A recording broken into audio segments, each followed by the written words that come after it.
ओम शांति।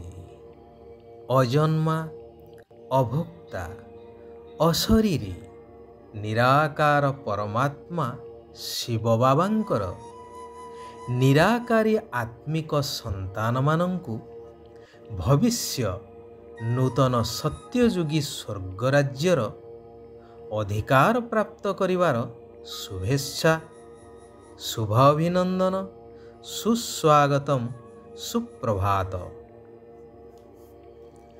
आज भी पिलादिनर से केतेगुड़िए अभुला स्मृति मनरे उंकी मारे।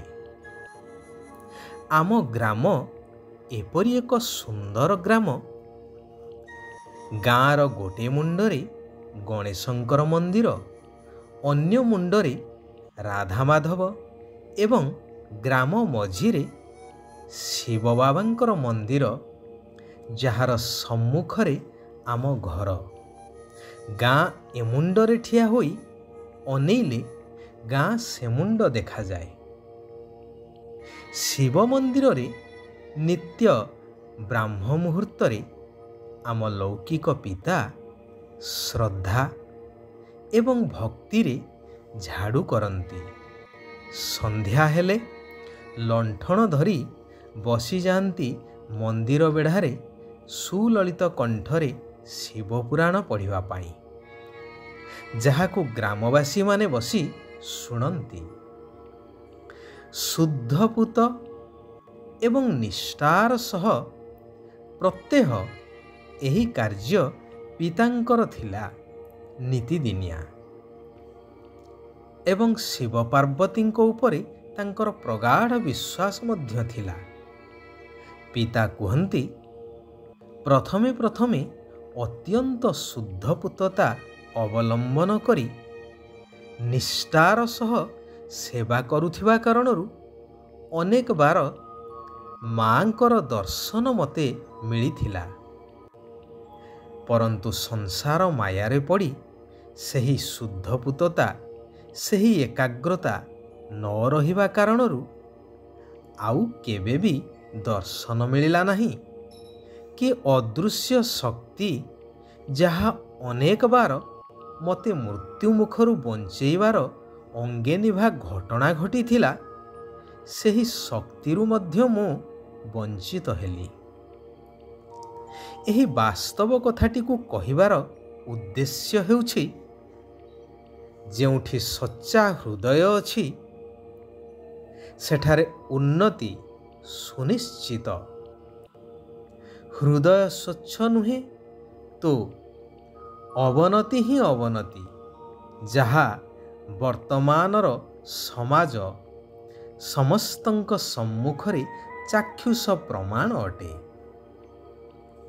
एही कथार मर्म को बुझिबा बुद्धिमान मानंकर बुद्धिमानीर परिचायक अटे। भगवान कहउछंती, मधुर आत्मिक संतानगण, जेउ शिव बाबांकु तुमे अधा कल्प स्मरण करिछ, अर्थात द्वापर जुगरु तांकु डाकी आसीछ, एबे सीधा सळख तुम मानंकु बाबांकर निर्देश मिलुछि, तुमे ताकु पालन कर। एहा द्वारा तुमर उत्थान होइजिवो। विकारी आसुरी प्रवृत्ति समाप्त होई दैवी संस्कार दैवी प्रवृत्तिर उत्थान हेबो। सकल गुणरे परिपूर्ण होइजिवो। निजर नेचर क्योर अर्थात निजर चरित्र को निजको ही सुधारिबा को हेबो। एकमात्र शिव बाबांकर स्मृति रे रहिबा द्वारा एवं स्नेहर सहित ईश्वरीय यज्ञर सेवा करिबा द्वारा चरित्रर सुधार होइथाए। एहा मध्य संपूर्ण विज्ञान सम्मत। जोगरे रहिबा द्वारा आत्मा निरोगी होइथाए। सेवा करिबा द्वारा ଅପାର ଖୁସି ବା ଆନନ୍ଦ ପ୍ରାପ୍ତ ହୋଇଥାଏ। ଯୋଗ ଅର୍ଥାତ୍ ନିଜକୁ ଦେହଠାରୁ ଅଲଗା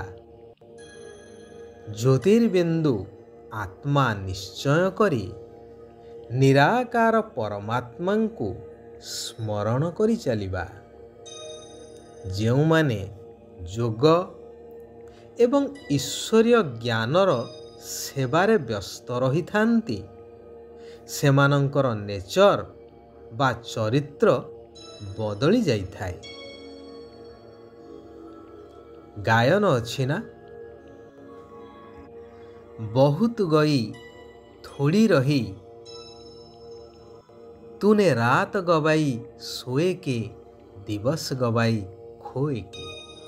अर्थात अज्ञान रूपक अंधकार भितरे सत्यर संधान करी करी समय केवल अतिबाहित हेबाटा जहा सार होइछि।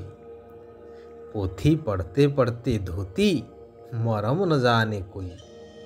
ना सत्यर संधान मिलिला ना सत्य पितांकर परिचय मिली पारिला। सेथिपाई बाबा बुझौछंती जे मु जिए जेपरी सेही भली मने पकई चाल। अर्थात निजको आत्मा निश्चय करी निराकार ज्योतिर्बिंदु शिव बाबांकु निरंतर मने पकई चाल।